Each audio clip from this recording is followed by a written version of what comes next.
So what are some of the steps that you walk through in thinking about surgery, and what can a patient expect if they do have strabismus surgery? And I know that every case varies, but a run-of-the-mill example for us.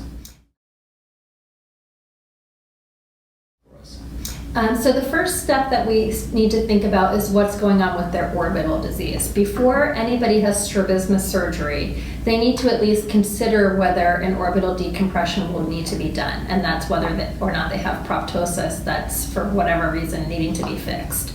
If that is the case, then that needs to be done before the strabismus surgery, because that type of surgery can change a patient's ocular alignment. So if that's going to be done, then I just tell them come back when that's done. After that, they come back, or if they decide that that's not going to be done, then we go ahead and plan for strabismus surgery. And the typical planning requires us to understand how their ocular alignment is. Is this a horizontal deviation where one eye is turned in or out? Is this vertical where one eye is down or up? Or is it a combination, which typically it's a combination where a patient's double vision appears to be diagonal. We also want to analyze whether they have any torsion, which is tilting of their images that can occur. So there are sort of three axes that we look at: vertical, horizontal, and tilting or torsion. Once we assess the patient's ocular alignment in these three directions, then we plan the surgery. And there's surgery for each of these three axes, and so that tells us which muscles we're going to operate on. One thing that a lot of patients with thyroid eye disease don't realize is that many times, even if only one eye is turned in, we're going to do surgery on both eyes. Because it's not a problem of, for example, the right eye needing to be turned in. It's actually a problem of the alignment between the two eyes. And if you're a patient whose right eye is turned in, if we force you to look with your right eye, your left eye will actually turn in. So typically it's a two-eye problem, even if you only see one eye turning in a certain direction. So our surgical planning will take all of that into account. We'll decide on horizontal and vertical muscles in one or both eyes, and all of that is subject to change once we get into the operating room, because we'll do some testing to determine which muscles are the tightest from the thyroid eye disease, and then we will alter our plan based on sort of real-time assessments that we do in the operating room. So it's pretty obvious that, with all those corrections, you need an expert to be able to handle these things. And while I do lots of orbital decompressions, I don't do strabismus surgery just because there's a lot going on as far as the alignment of the eyes, and it's really important to have someone who does this for a living to really take care of it.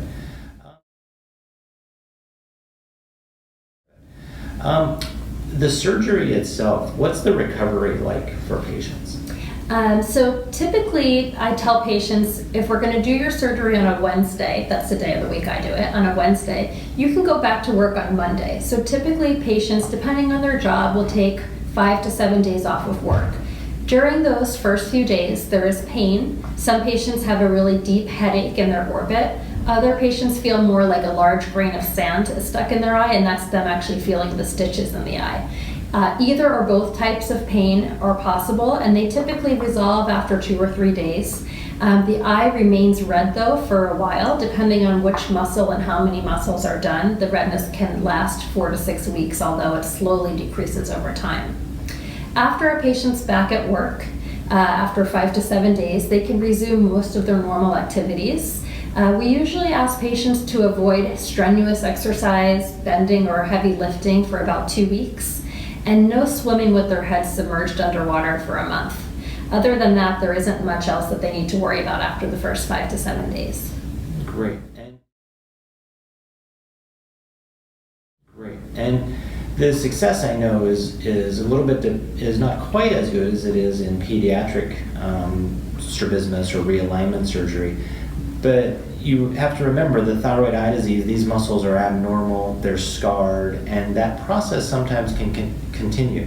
What's the success rate that someone can expect after an alignment surgery or strabismus surgery? I always want people to know that just because they're not perfect afterwards doesn't mean their surgeon did a bad job. It's just a very tough problem. Yeah, it's a tough problem. The typical success rate that most strabismus surgeons quote is about 70 to 80%.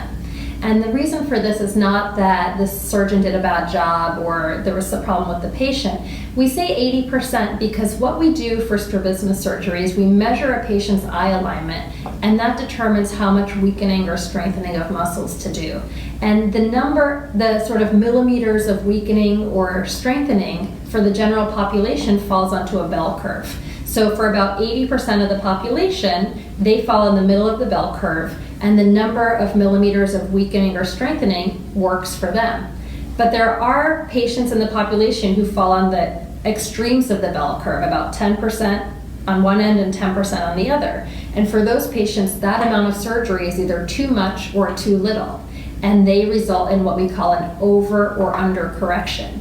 And those patients, if they have an overcorrection, then if their eye was turned in, it'll be out. If it was the right eye was higher, the right eye will be lower. If they have an undercorrection, they'll have the same problem, but not as much. So those two groups of patients make up our 20% of patients who have what we call over or under correction. Even though it's common, and probably even more common in thyroid patients, maybe up to 30%, the good thing about it is that it's reversible. We go back into the operating room and we either undo some of what we've done or we do more. Yeah, and that was the important point too, is that sometimes you need more than one of these surgeries because it can get better but not quite perfect, and sometimes you have to improve that. And then certainly we do that with eyelid and orbital decompression surgery occasionally too, just because it's often a difficult problem to define. Thank you so much, Stacy, for all your insights.